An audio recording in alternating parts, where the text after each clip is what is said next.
Doctor और भगवान। एक व्यक्ति गाड़ी से उतरा और बड़ी तेजी से एयरपोर्ट में घुसा।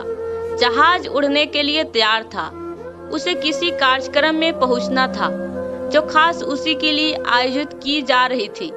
वह अपनी सीट पर बैठा और जहाज उड़ गया। अभी कुछ दूर ही जहाज उड़ा था कि कैप्टन ने घोषणा की, तूफानी बारिश और बिजली की वजह से जहाज का रेडियो सिस्टम ठीक से काम नहीं कर रहा, इसलिए हम पास के एयरपोर्ट पर उतरने के लिए विवश है। जहाज उतरा। वह बाहर निकलकर कैप्टन से शिकायत करने लगा कि उसका एक एक मिनट कीमती है और होने वाली कार्यक्रम में उसका पहुंचना बहुत जरूरी है। पास खड़े दूसरे यात्री ने उसे पहचान लिया और बोला, डॉक्टर पटनायक, आप जहां पहुंचना चाहते हैं टैक्सी द्वारा यह से केवल 3 घंटे में पहुंच सकते हैं। उसे धन्यवाद किया और टैक्सी लेकर निकल पड़ा।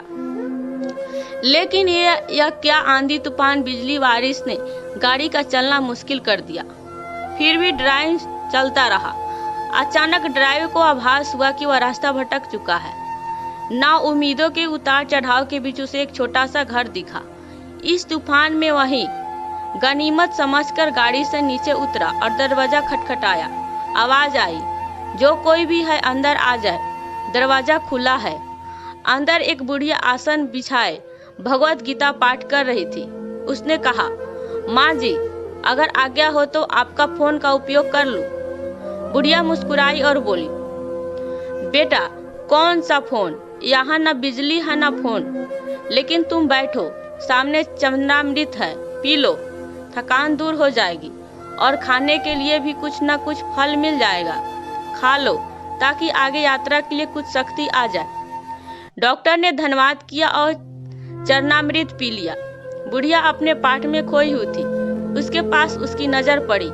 एक बच्चा कंबल में लपेटा पड़ा था, जिसे बुढ़िया थोड़ी थोड़ी देर में हिला देती थी। बुढ़िया की पूजा हुई तो उसने कहा, माँ जी, आपके स्वभाव और व्यवहार से मुझ पर जादू कर दिया है। आप मेरे लिए भी प्रार्थना कर दीजिए, यह मौसम साफ हो जाए। मुझे उम्मीद है आपकी प्रार्थनाएं अवश्य स्वीकार होती होगी। बुढ़िया बोली, नहीं बेटा, ऐसा कोई बात नहीं। तुम मेरे अतिथि हो और अतिथि की सेवा ईश्वर का आदेश है। मैंने तुम्हारे लिए भी प्रार्थना की है। परमात्मा की कृपा है, उसने मेरी हर प्रार्थना सुनी है। बस एक प्रार्थना और मैं इसे मांग रही हूँ, शायद जब वह चाहे उसे भी स्वीकार कर लेगा। कौन सी प्रार्थना?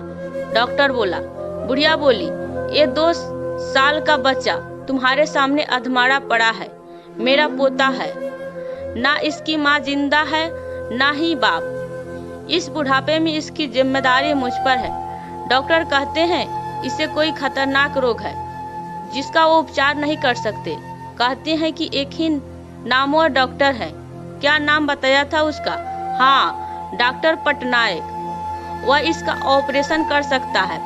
लेकिन मैं बुढ़िया कहाँ इस डॉक्टर तक पहुँच सकती हूँ? लेकिन जाऊं भी तो पता नहीं वह देखने पर राजी भी हुआ नहीं। बस अब बंसी वालों से यह मांग रही थी कि वह मेरी मुश्किल आसान कर दे। डॉक्टर की आंखों से आंसू की धारा बह रहा था।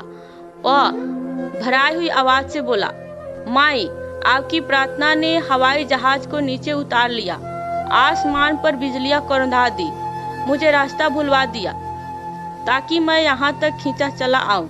हे भगवान, मुझे विश्वास ही नहीं हो रहा कि एक प्रार्थना स्वीकार करके अपने भक्तों के लिए इस तरह ही सहायता कर सकता है। दोस्तों, वह सर्वशक्तिमान है। परमात्मा के भक्तों, उससे लौ लगाकर तो देखो। जहाँ जाकर प्राणी असहाय हो जाता है, वहाँ से उसकी परम कृपा शुरू होती है। यह आप सबसे अधिक लोगों को भेजो ताकि मुझ जैसे लाखों लोगों की आंखें खुले।